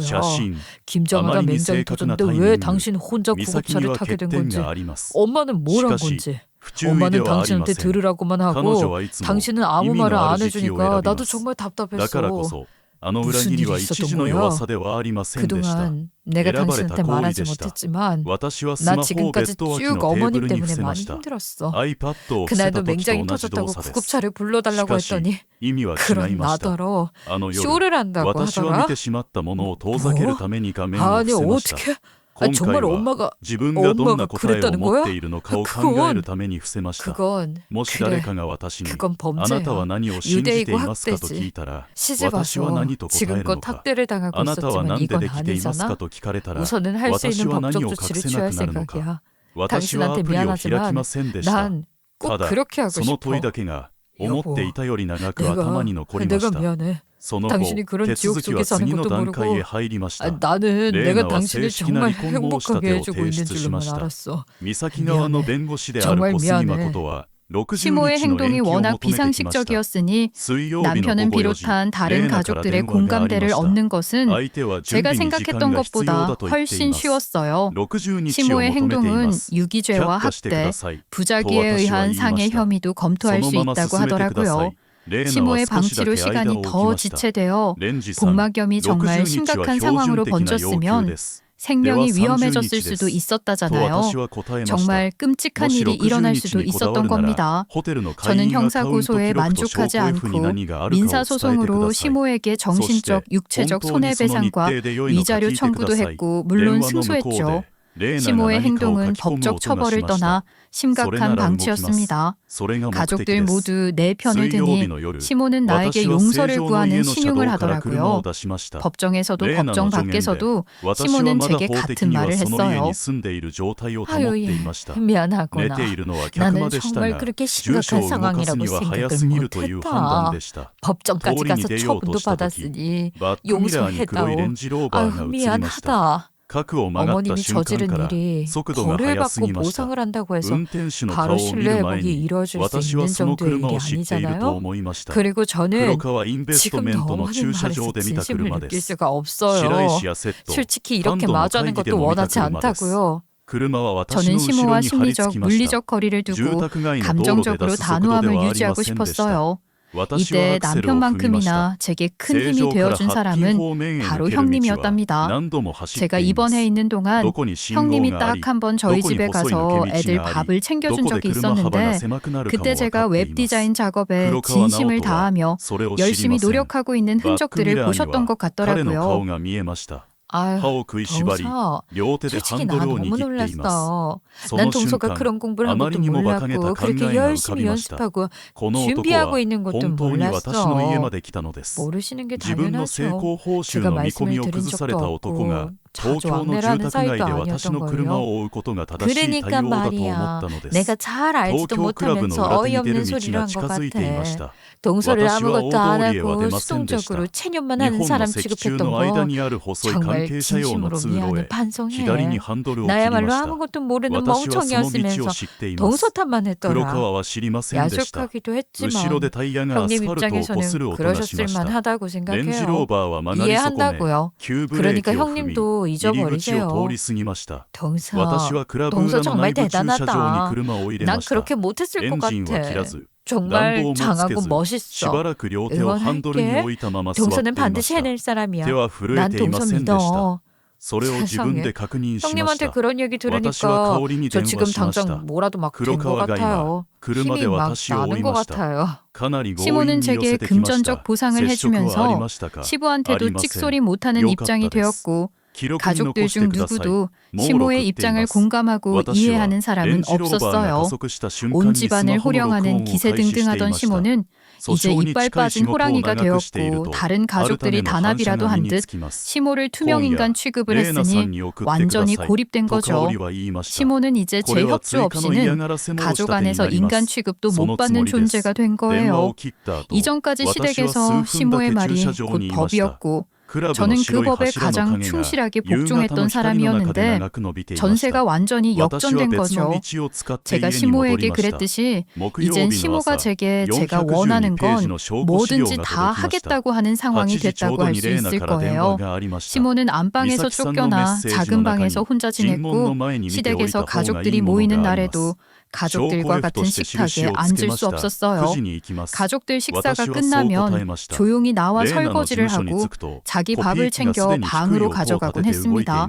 그날도 시모는 식구들 식사가 끝나길 기다려 설거지를 하더라고요. 누구도 그렇게 하라고 시킨 사람은 없어요. 시모가 나서서 한 일이고 누구도 말리지 않았던 것뿐이죠. 설거지를 하던 시모가 컵을 깨면서 손을 베었는지 소리를 지르며 피가 뚝뚝 떨어지는 손을 들고 거실로 뛰쳐나오는 거예요. 뭐죠? 지금 뭐 하시는 거예요? 예, 내가 다쳐서 그래. 좀 도와다오. 구급상자에서 약이라도 좀 꺼내줄 수 없겠니? 저는 맹장이 터진 상황에서도 제 손으로 직접 구급차 불러 수술실에 들어갔는데 그깟 유리 조각에 살짝 벤 걸로 이 호들갑을 떠시는 겁니까? 제가 흥분해서 소리를 지르니 시모는 조용히 구급상자를 챙겨 자기 방으로 들어가더군요. 얼핏 시모의 눈가에 눈물이 고이는 걸 봤지만 그런 시모가 안쓰럽다는 생각은 전혀 들지 않았어요. 제가 겪은 참담함에 비하며 시모의 지옥은 아직 호사스럽다 느껴지기만 하거든요.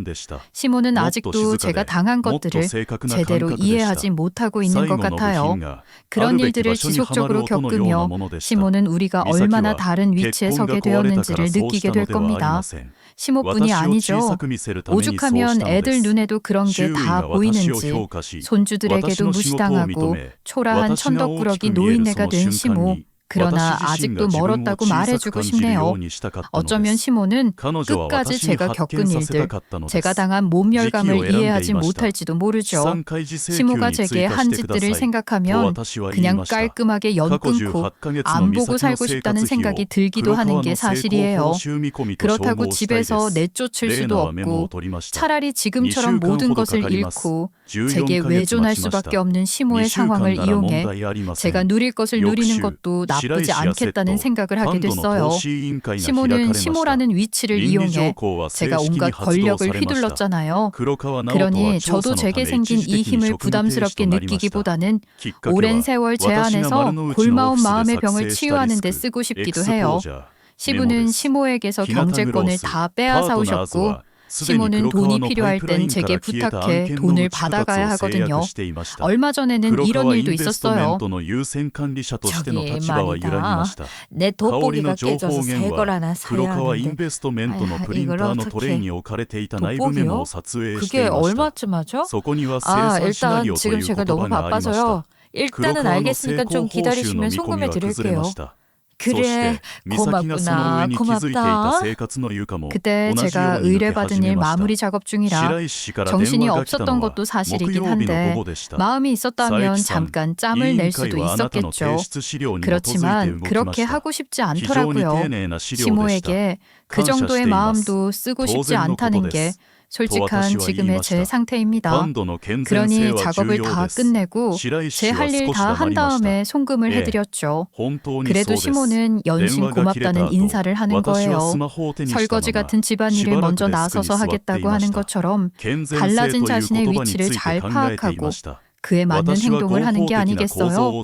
제가 시댁에 합가해서 살고 있는 것도 아니고 하루 종일 시모가 뭘 하고 있나 감시하듯 살피는 것도 아니고 사실 일상 중 대부분의 시간에는 시모를 잊고 지내고 있어요. 제겐 너무나 중요한 제 일이 생겼고 한창 재미를 붙여가고 있거든요. 간단한 작업 몇 개를 의뢰했던 곳에서 결과물이 깔끔해서 마음에 든다며 조금 더 난이도가 있는 작업을 의뢰해왔어요. 별것 아닌 것 같지만 얼마나 기분이 좋았는지 모른답니다. 말하자면 승진 같은 거 아니겠어요? 단가도 더 높고 작업 자체가 주는 성취감 높은 일들을 차근차근 해나가는 동안 그렇게 제 커리어도 쌓이겠지 싶어 기대어 부풀어 있다가 문득 그런 생각이 들더라고요.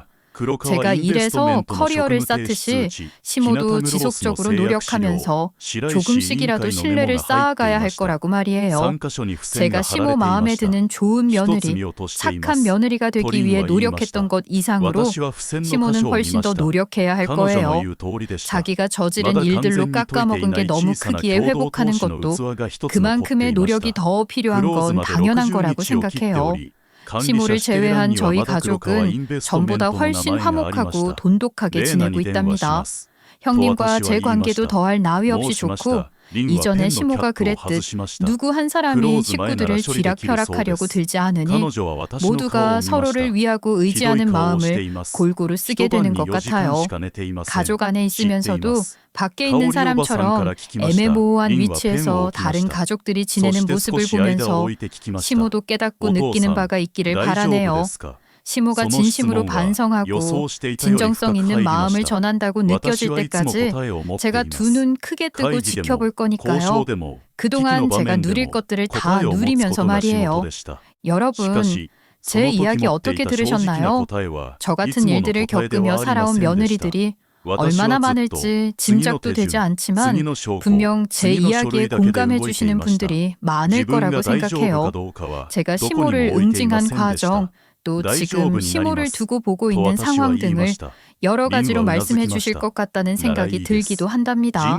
이 글을 쓰고 있는 이 순간에도 제 마음은 바뀌고 또 바뀌기를 반복하기도 해요. 감정이란 것이 때론 이렇게 간사하고 복잡하고 어려운 거잖아요. 제 나름대로 결론을 내린 것은 이래요. 감정을 상대로 정답을 찾겠다고 길을 쓰고 덤비는 게 무모하다는 거예요.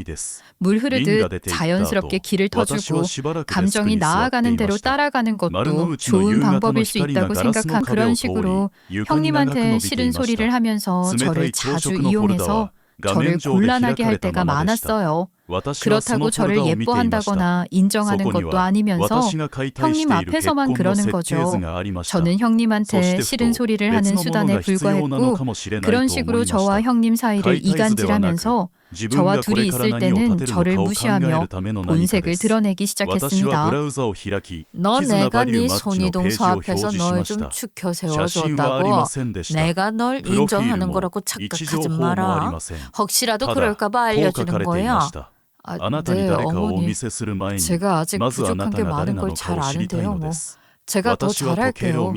하무렴 우리 집안에 어울리지도 않는 너 같은 걸 받아줬으니 노력이라도 해야 하는 게 당연하지. 잘난 네 손이동서 따라할 생각 말고 넌 지금처럼 고분고분하게 굴어. 제가 감히 어머님한테 어떻게 그러겠어요. 만에 하나 조금이라도 느슨해지면 내가 당장 나서서 쫓아내고 말 테니 그렇게 알아. 내 아들 이혼시키고 말지. 내가 정말. 시모의 언어 폭력으로 상처도 많이 받았지만 그렇다고 맞서서 반항할 수는 없었어요. 저만 참으면 된다고 생각했죠. 제가 잘하면 형님과의 사이도 회복할 수 있고 시모도 언젠가는 저를 받아주실 거라 믿었어요. 어떻게 이룬 가정인데요. 게다가 남편은 너무나 좋은 사람이고 제 아이에게도 화목한 가정 환경을 지켜주고 싶었던 것 같아요. 그렇게 아이 둘을 낳고 저도 엄마가 되었답니다. 그런데 여러분, 그게 희한한 거예요. 엄마가 되고 나니 내 아이들에게 못난 엄마이고 싶지 않다는 생각이 들었거든요. 애가 생기기 전에는 막연하게 내 아이에게 좋은 환경을 만들어주기 위해서 참으면 된다고 생각했는데 막상 애가 생기니까 늘 시모한테 무시당하고 며느리 대접도 못 받는 제 모습이 부끄러워지는 거예요. 그런 감정이 생기더라고요. 그런 제 마음을 자연스럽게 남편에게도 털어놓고 상의를 하기도 했죠. 물론 남편에게 시모 때문에 받는 스트레스에 대해서는 말할 수 없었지만 그래도 남편은 언제나 저의 가장 좋은 대화 상대였으니까요. 여보, 우리 애들은 엄마를 어떻게 생각할까? 좋은 엄마이고 싶은데 애들이 엄마는 아무것도 할 줄 아는 게 없는 사람이라고 생각하면 어떡해? 그게 무슨 소리야? 당신이 할 줄 아는 게 왜 없어? 당신처럼 완벽한 아내, 완벽한 엄마가 어디 있다고 그래? 당신은 이미 좋은 엄마야. 여보, 나 애들한테 멋있게 보이고 싶은 모양이야. 형님처럼 대단하고 근사한 사람까진 아니어도 그래도 뭔가 나도 애들한테 자랑스럽게 보일 수 있는 게 있으면 좋겠다는 생각을 하게 되는 것 같아. 그래? 그럼 뭐 당신이 즐겁게 잘할 수 있는 걸 한번 찾아보자. 공부를 해보는 건 어때? 싫어. 나 학교 다닐 때도 공부하기 싫어했어. 형편이 안 돼서 대학 같은 건 꿈도 못 꾼 거지만 사실 공부도 안 했는데 뭐. 그럼 뭐가 좋을까? 꼭 책 들여다보는 공부가 아니어도 뭔가 배우고 싶은 것도 없어? 관심이 가거나 궁금한 건? 내가 다른 건 몰라도 이 손재주는 좀 있는 편인데 그걸 살릴 수 있는 게 뭐가 있으면 좋을 것 같긴 해. 뭐가 있을까? 아, 당신 컴퓨터 다루는 거 좋아하잖아. 회사 다닐 때 포토샵 같은 프로그램도 좀 만져보고 그랬다고 하지 않았어? 웹디자인을 한번 배워보면 어때? 웹디자인? 에이, 회사에서 그거야 뭐 진짜 기본적인 거 몇 번 해본 건데 웹디자인이라고 하니까 뭔가 거창해서 나 벌써 기죽는다. 아니야, 안 그래. 오늘부터 한번 천천히 찾아봐. 당신한테 잘 맞는 일일 것 같아. 남편의 조언을 듣고 인터넷 뒤지며 좀 알아보니 남편 말처럼 웹디자인이라는 게 장벽이 그리 높은 일은 아닌 것 같았어요. 그러다 보니 웹디자이너가 남아도는 것처럼 보이기도 하더라고요. 물론 그만큼 수요도 많은 것 같았지만 일의 강도가 높은 편인데 그에 비해 수입은 낮게 형성되어 있는 것 같기도 했어요. 그래도 일자리가 많다는 건 제게는 분명 매력적인 조건이었고 또 회사에 취직해서 출퇴근을 하는 게 아니더라도 프로그램만 구입하면 다른 초기 자본 없이 재택근무를 할 수 있다는 것도 큰 장점이라고 느껴졌어요. 그래서 도전해보기로 결심했죠. 국비 교육과정도 많아서 저도 그렇게 시작해보기로 했습니다.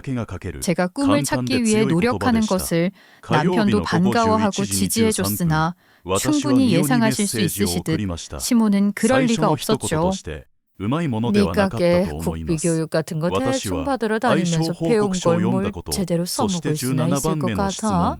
괜히 시간 낭비, 돈 낭비하지 말고 살림이나 잘해라. 그래서 우선 시작은 국비 교육과정으로 해보려고 해요. 그러니까 돈 낭비는 아니고 시간은 제가 자는 시간을 좀 줄이면 되죠 뭐. 걱정 마세요 어머니. 바깥 바람 쐬러 다닌다고 아주 신이 나니. 배우러 다닌답시고 살림살이 등한시했다가는 내 가만 안 있을 테니 그렇게 알아. 시모는 끝내 좋은 소리를 하진 않았지만 이번만큼은 저도 굽힐 수 없었기에 시모에게도 할 말 따박따박했죠. 근데 제 말이 다 맞잖아요. 그러니 시모도 계속 뭐라고 할 명분이 없으니 억지를 부리는데도 한계가 있고 저는 시모가 그러거나 말거나 확고한 제 의지를 그대로 밀고 나가 교육과정을 무사히 잘 마쳤답니다. 교육과정이 끝났다고 하니 시모는 기다렸다는 듯이 제대로 된 일도 아니고 벌어야 푼돈 몇 푼 버는 일 같지도 않은 일 한다고 헛짓하고 돌아다니지 말고 집안일을 더 열심히 하라면서 시댁 호출도 일부러 더 자주 하시는 거 있죠. 시모가 그럴수록 더 오기가 생기기도 해서 오히려 더 열심히 할 수 있었던 것 같아요. 학원 소개로 건당 진행하는 소소한 아르바이트 같은 것도 받아서 시작했거든요.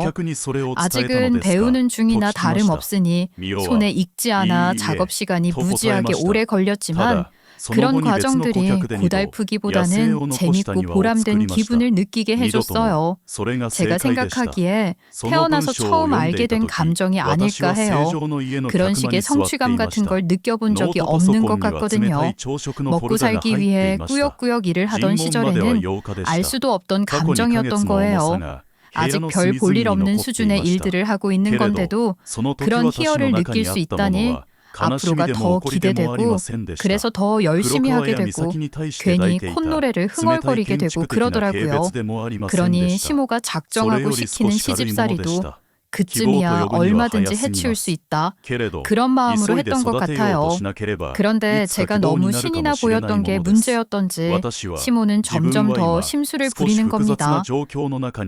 예예, 너 지금 당장 여기 잠깐 왔다가 너희 형님 집에 좀 다녀와야겠다. 네? 지금요? 무슨 일이신데요? 시간이 벌써 늦었는데 애비가 오늘 늦는다고 해서 애들만 두고 가기가 좀 그래서요. 내일 아침 일찍 가면 안 될까요? 그런 거였으면 내가 이 시간에 굳이 전화를 했겠니? 내 말이 말 같지 않아? 시모가 소리까지 지르니 어쩔 수 없이 가야 했어요. 아무래도 애들만 두고 갈 수가 없어서 자동차에 태워서 데려갔는데 가는 길에 잠이 들더라고요. 애들 잠깐 자동차에 두고 시댁에 올라갔더니 시모가 뭐라고 하는지 아세요?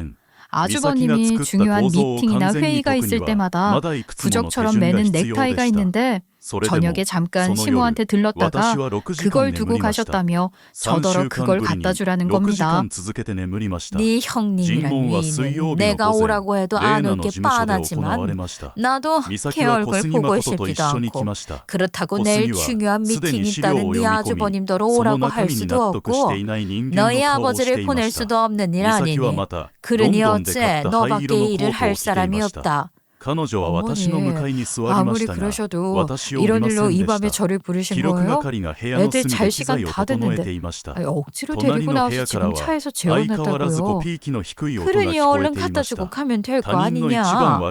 시모는 제 손에 아주버님의 행운의 넥타이를 쥐어주고는 자기 방으로 쏙 들어가 버리더라고요. 속에서 부글부글 불덩이가 끓어오르는 것 같았어요. 그래도 어쩝니까? 그놈의 넥타이 길바닥에 버릴 수도 없고 가는 길에 형님에게 전화 한 통 넣어놓고 형님 댁으로 갔죠. 그걸 전달받으며 형님이 제게 보인 표정을 잊을 수가 없네요. 정말이지 세상에서 가장 한심한 무언가를 쳐다보는 얼굴이더라고요. 벌레 보듯 하는 게 저런 건가 싶었습니다. 동서가 자꾸 이렇게 쉽고 만만하게 보이니까 어머님도 동서를 무시하는 거 아니야? 언제까지 이렇게 당하고 살 거야? 스스로 한심하지도 않아? 형님, 저라고 좋아서 지금 여기까지 왔겠어요? 막무가내로 맡기시는 걸 어떻게 해요? 버릴 수도 없고 이 밤에 오란다고 거길 왜 가? 그것부터 잘못된 거 아니야? 동서 정말 왜 그렇게 살아? 아직도 여전히 이 시대의 동서처럼 전근대적인 생각을 하는 여자들이 있다는 게 이해가 안 돼. 여자들의 수치야 그거는. 현관에 사람을 세워놓고 대놓고 몰아세우는데 머리가 어지럽더라고요. 사실 저는 시모와의 관계를 떠나서 형님을 나쁘게 생각하지 않았거든요. 맨 처음 남편이 저랑 결혼하기 위해서 투쟁할 때도 아주버님과 형님이 많이 도와주셨다고 해서 그렇기도 했지만 언제나 자신만만한 형님이 멋있어서 좋기도 했어요. 자기랑 다르게 할 말도 못하고 당하기만 하는 저를 형님도 처음에는 그저 딱하게 보는 것 같았는데 시간이 지날수록 노골적으로 무시하는 표정을 지어 보이더니 이젠 이렇게 냉소를 섞은 독설까지 거침없이 쏟아붓는데 뭐라고 대꾸를 해야 하는 건지도 모르겠더라고요. 형님처럼 자존감 높은 사람은 이해할 수 없겠지만 이 또한 제가 저 자신을 지키면서 살아가는 방식이라고 생각해요. 저를 위해서 하시는 충고라고 생각할게요. 안녕히 계세요. 얼마든지 다른 방식들도 있을 텐데 제일 쉬우면서 제일 끔찍한 방법을 선택했다고 생각하진 않아. 난 참 이해를 못하겠다. 그래. 조심히 가. 그날 이후 형님과 저 사이는 몹시 서먹해졌죠. 얼굴 볼 일도 거의 없었지만 부딪히지 않는다고 감정의 앙금이 저절로 사라지지는 않잖아요. 제가 할 수 있는 일을 찾아 한껏 부풀었던 제 가슴에 찬물 한 바가지가 끼얹어진 기분이 들기는 했지만 그래도 또 힘을 내야죠. 제게는 해야 할 일이 많으니까요. 그 와중에 김장철이 왔네요. 시댁 김장날, 올해도 어김없이 모든 일은 제가 독차지해야 해요. 이런 욕심부린 적도 없는데 일복은 차고도 넘쳐나는 겁니다. 요즘 같은 세상에 다들 절임 배추 주문해서 김장 잘만 담그는데 시모는 남의 손 탄 걸 어떻게 믿냐며 죽어도 집에서 절여야 한다고 하시는 분이시거든요. 물론 시모는 말만 하시는 거고 시모의 말에 따라 움직이는 건 저의 손발입니다. 좋은 배추 고르러 다니는 것부터 시작해서 며칠 전부터 시댁과 시장 드나들며 김장 준비를 했죠. 그러면서도 의뢰받은 웹 디자인 일도 진행하고 있었으니 잠도 부족한 상태로 시댁으로 가는 길에 하품을 얼마나 했는지 몰라요. 머리도 띵하고 멍한 것이 컨디션이 영말이 아니었지만 그렇다는 말도 못하고 소금물에 절인 배추 건져 옮기는 일부터 시작해야 했죠. 물은 또 어찌나 차가운지 그리 추운 날도 아니고 마당에서 하는 일도 아닌데 장갑을 2겹이나 꼈는데도 손이 얼얼할 정도로 시렸어요. 너는 배추 건지는데 반나절을 다 쓸 거니? 뭘 그렇게 꾸물거려? 어머니, 손이 너무 시려서 그래요. 안에 면장갑을 한 겹 더 껴봐야 할 것 같아요. 장갑만 몇 겹을 끼면 손이 둔해지고 무뎌질 거 아니야. 너 우리 집에 시집와서 벌써 김장을 몇 번이나 담갔는데 아직도 하는 짓이 어쩜 그렇게 어설프니? 어머니도 한번 손을 대보세요. 진짜 너무너무 시려요. 어머니, 저희도 내년엔 절임 배추 한 번만 주문해봐요. 예? 그런 건 못 믿는다니까. 내가 직접 보고 골라서 내 손으로 해야지. 누가 뭘 어떻게 했을지 어떻게 믿으란 거야? 식구들 입에 들어가는 걸 그렇게 해? 안 될 말을 한다 정말. 배추며 소금이며 다 최상품으로 선별해서 해주는 곳도 많대요. 글쎄 나는 안 믿는다니까. 내 눈으로 똑똑히 본 것만 믿을 거야 난. 자기는 손 하나 까딱 안 하고 도우미 한번 쓰자는 것도 절대 안 된다고 나한테 다 시키면서 온갖 까탈은 다 부리는데 저도 이제 정말 지치는 거죠. 올해는 어쩔 수 없고 내년에는 무슨 수를 써서라도 절임 배추 주문만큼은 꼭 실현하고 말겠다는 각오를 다지며 다시 배추를 건져내기 시작했어요. 이제 겨우 배추 건지는 게 끝났을 뿐인데 이미 허리는 굽혔다 펴는 게 힘들 정도로 뻐근했고 어깨도 손목도 너덜너덜한 거예요. 배추 물기 빼는 동안 허리 좀 펴고 누워있을 수도 없죠. 양념도 만들어야 하지만 시모 눈치 보여서 어디 맘 편히 쉴 수나 있나요? 양념에 김치속까지 준비를 마치고 대망의 버무리기만 남았어요.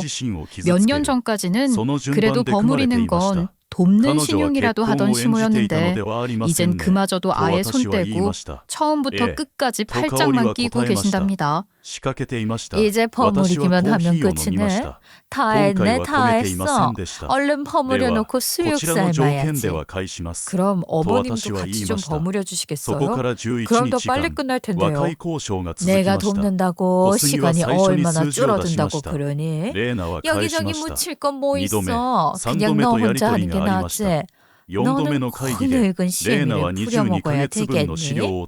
아니요, 어머님께서 자꾸 빨리빨리 끝내라고 하시니까 두려운 말씀이에요. 괜히 한마디 꺼냈다가 본전도 못 찾고 양념 버무리기를 시작했어요. 그냥 혼자 차분히하게 다른 데 좀 가 계시면 좋으련만 꼭 무슨 감시하는 사람처럼 옆에 앉아서는 온갖 참견은 다 하시는 거죠. 매년 하는 건데 할 때마다 다시 가르쳐야 한다. 친정에서 보고 배운 게 없어서 그런 거냐 하며 일할 의욕 떨어뜨리는 말들만 하시면서 말입니다. 활을 사귀며 양념을 펴 바르는데 명치와 배꼽 주변이 좀 불편한 거예요. 근육이 좀 놀랐나 생각했는데 통증이 오른쪽 아래 배에 집중되며 열도 나는 것 같더니 속이 메스꺼운 것 같기도 하다가 찌르는 듯한 통증이 참을 수 없게 심해지는 겁니다. 통증 위치로 보아 맹장이 터진 것 같았어요. 제가 워낙 참을성이 많고 무던해서 병을 키운 것인지 갑자기 시작된 극심한 통증에 결국 고꾸라지고 말았어요. 어머니, 저 아무래도 맹장이 터진 것 같아요. 구급차 좀 불러주세요. 빨리요. 맹장? 쇼하지 마. 얘 너 연기 많이 늘었다. 네 맹장이 터진 거면 나는 내 복장은 벌써 12번도 더 터졌어. 나는 이미 죽고 없을 거라고. 긴장 좀 한다고 유세를 떠니? 너 얼른 못 일어나? 이게 지금 연기로 보이세요?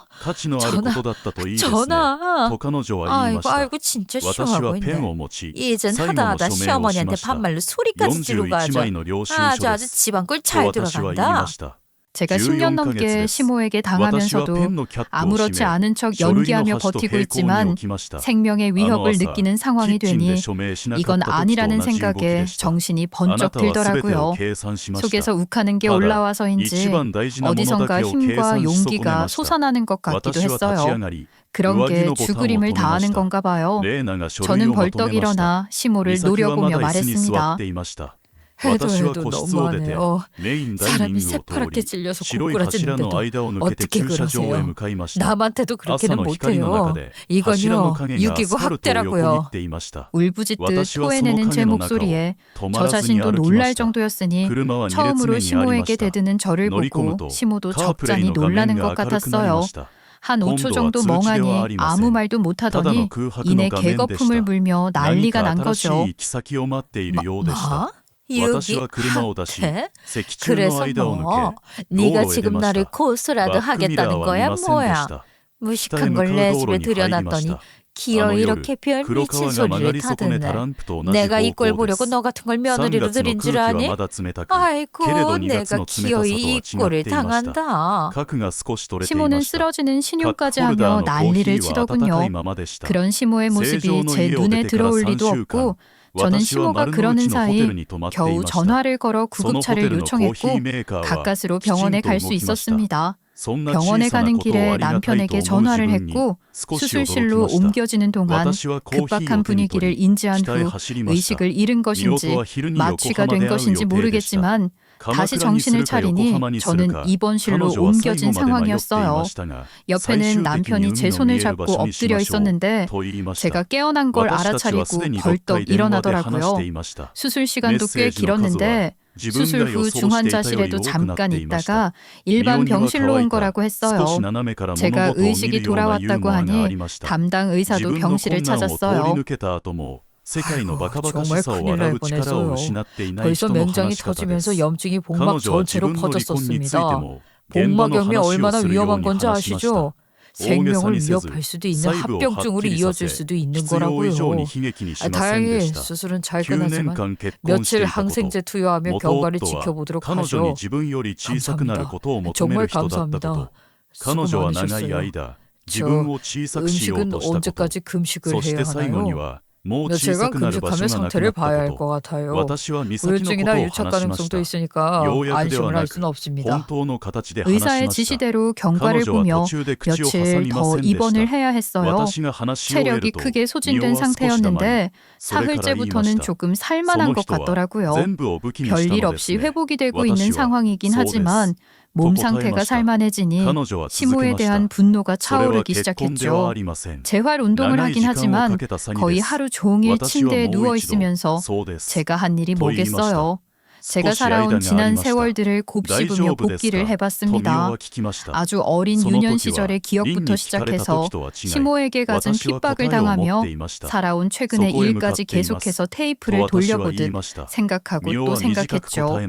제가 구급차를 부르기 전 시모에게 했던 말은 급박한 상황에서 어쩌다 튀어나온 우발적인 말이 아니었어요. 저는 시모를 응징할 결심을 다지고 실행에 옮기기로 했어요. 사실 그동안 제가 바보처럼 당하고만 있었던 건 아니랍니다.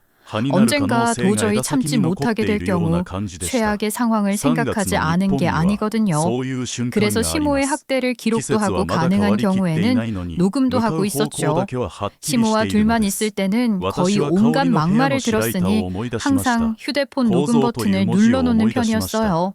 맹장 터진 저를 방치하고 제가 애타게 도움을 요청하는데도 적절한 조치를 취하기는커녕 쇼하지 말라고 비아냥거리며 저를 모욕하던 그 순간들도 다 녹음이 되어 있었던 거예요. 저는 제 결심을 제일 먼저 남편에게 말했습니다. 여보, 나한테 궁금한 것도 많았을 텐데 다그치지 않고 기다려줘서 일단은 고마워. 이제 몸도 많이 좋아졌고 내 생각도 정리가 된 것 같아. 나 일단은 어머님을 용서할 수가 없어. 대체 어떻게 된 거야? 김장하다 맹장이 터졌는데 왜 당신은 혼자 구급차를 타게 된 건지, 엄마는 뭘 한 건지. 엄마는 당신한테 들으라고만 하고 당신은 아무 말을 안 해주니까 나도 정말 답답했어. 무슨 일이 있었던 거야? 그동안 내가 당신한테 말하지 못했지만 나 지금까지 쭉 어머님 때문에 많이 힘들었어. 그날도 맹장이 터졌다고 구급차를 불러달라고 했더니 그럼 나더러 쇼를 한다고 하더라? 뭐? 아니 어떻게? 정말 엄마가 그랬다는 거야? 그건 범죄야. 유대이고 학대지. 시집 와서 지금껏 학대를 당하고 있었지만 이건 아니잖아. 우선은 할 수 있는 법적 조치를 취할 생각이야. 당신한테 미안하지만 난 꼭 그렇게 하고 싶어. 여보, 내가 미안해.